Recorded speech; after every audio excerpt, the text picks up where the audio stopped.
If you're having aiming issues in Marvel Rivals, have you tried doing this? First, go into your settings, go to Controller and scroll across to Combat. Next, under Stick Settings, go down to Advanced and click the plus symbol. This shows you a bunch of new settings to change your aim assist. Changing the following settings could help you solve the aiming problems you have been having. So for me, what worked is changing the aim assist window size to 27. This basically halves the size of the aim assist window around the enemy. Now, you can't see this window, this is an invisible window, but imagine the game drawing a rectangle around each enemy.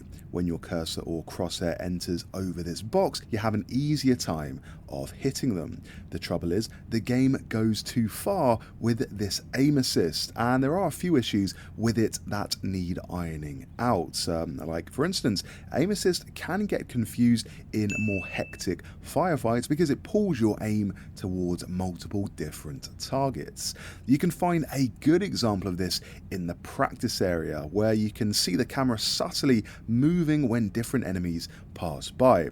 Like, for instance, I'm not moving the camera at all here. The game is moving the camera automatically when an enemy enters the middle of my screen. And what this can do is not only delay your aiming, but also make actually controlling your crosshair in crowded situations really difficult, which is why a lot of people are having aiming issues in this game. So yeah, I do suggest decreasing that aim assist window size to 27. That means the window is smaller and it will draw your cursor over to it less often. That should give you a bit more responsiveness and control over your aiming. You do need it a bit though, you do need a bit of aim assist, so you don't want to set it right down to 0, but by default I think the aiming window is just a bit too big, which causes those aiming problems.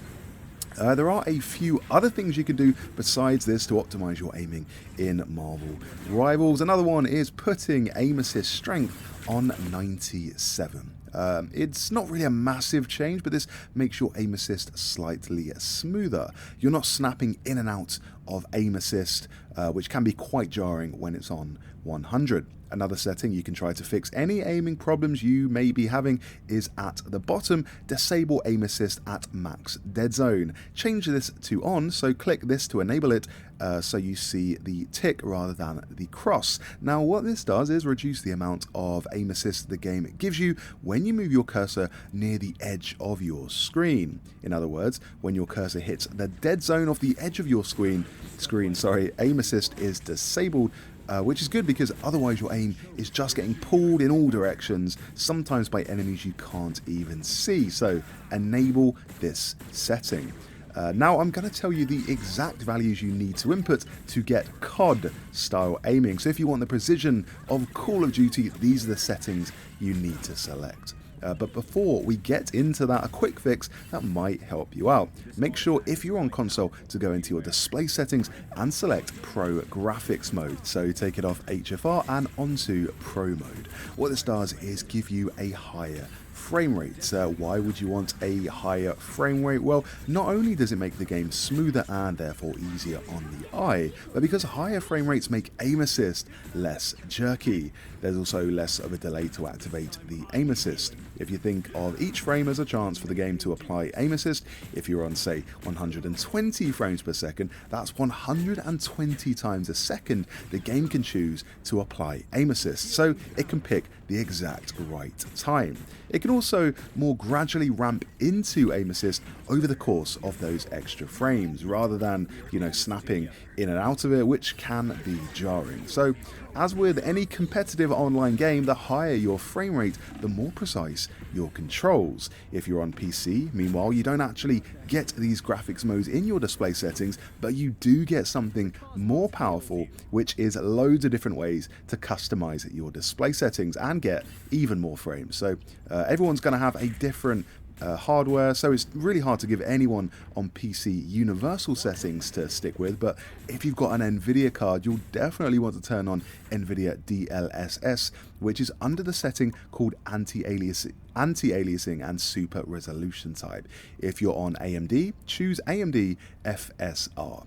Next, go down to super resolution mode and put that on performance. So we're not going for quality here, we're getting the most frames we can from this game to basically make our aiming more responsive.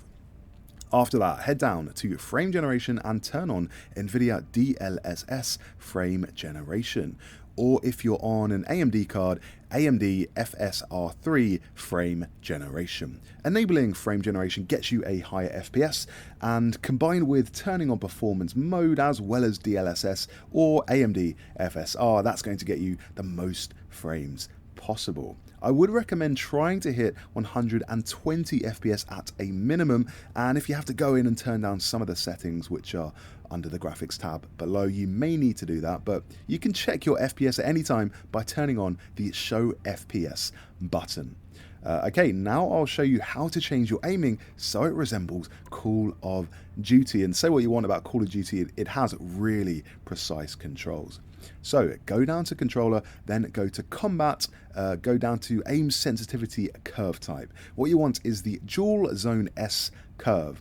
So what this does is mildly adjust aim sensitivity at both low and high stick tilts. If you select linear curve, the aim sensitivity is more consistent, which can actually take slightly longer for your reticule to reach your opponent, and exponential curve speeds up your aim the more you move your stick. But the dual zone S curve is the best middle ground between them.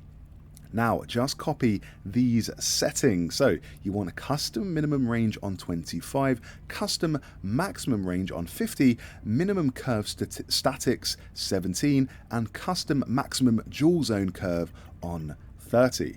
Next, put the minimum input dead zone to 0 and the maximum input dead zone to 1. Keep the max dead zone sensitivity boost on 0 and also keep horizontal max dead zone response time on 30. With these settings, we almost have COD style aiming in Marvel Rivals, but there's one last group of settings to adjust, and these are right at the bottom of the sticks section, the current section we are in. So go down and you will see different options for the different types of heroes in Marvel Rivals. These are projectile heroes, hit scan heroes, and melee heroes. Put hit scan heroes aim assist ease at 40, put projectile heroes aim assist ease in at 80, which is the default, and melee heroes aim assist ease in on 10. Now, what does this do? Basically, the term ease in relates to how gradually your aim slows down when your cursor goes into the invisible aiming window around the enemy. The higher the ease in value, the more gradually this happens. In other words, the farther into this invisible window your cursor goes before it slows down to its maximum degree. If you select 0 ease in, your aiming will abruptly slow to its final value when you enter the window, like straight away. On 40, the aim assist will happen when your cursor is 40% into that window. So your cursor is 100% speed outside the window, then gradually it will slow down when your cursor gets to 40% inside that window. If you select 80 ease in, your cursor will need to be 80% inside the window before it slows. Doing all of this is not ideal, as it means you have to spend ages in the settings and it can be quite technical. Really, it should just work straight out of the box. So let's talk about why aiming feels so weird in Marvel Rivals sometimes. Essentially, it all comes down to aim assist, which, as mentioned, moves your camera without your inputs. The problem is when it happens too frequently or too strongly, leading to a loss of control. And what's worse is it kicks in even when you're not moving, which is a feature some of the other online shooters don't have, which makes it seem unnatural at times and unresponsive, again, like you're not in control. As well as that, aim assist is sometimes problematic with regards to scenery. For example, if an enemy pops in and out of cover, it can lead to a delay as the game fails to track your opponent. You may notice this happening near corners. There's also a max distance on aim assist, so the nearer an enemy, the stronger the aim assist, which leads to a loss of equality across all of the different ranges you're engaging enemies at.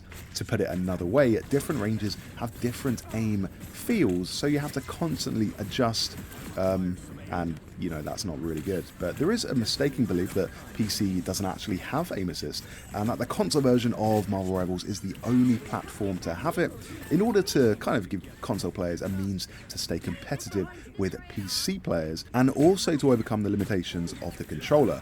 But this is a myth with Marvel Rivals, because PC does indeed have aim assist. However, it is slightly less than console. But if you use the settings from this video, you'll be able to have a slightly better time with the game, whether you're playing on PC or console. So that's a breakdown of how aiming works in Marvel Rivals. It can get a bit technical, but hopefully that all makes sense. So what I would say is just have a play around with those and see how you get on with those settings. The aiming right now in the game does need a bit of work, but if you use these settings, you might be able to fix the issues you're having. If you found the video useful, then leave a like. I will be putting even more in-depth guides on controller aiming very soon on this channel, so subscribe for that and have a great day. This time I need healing. I'm doing this my way. Wakanda has called us to action. We shall answer.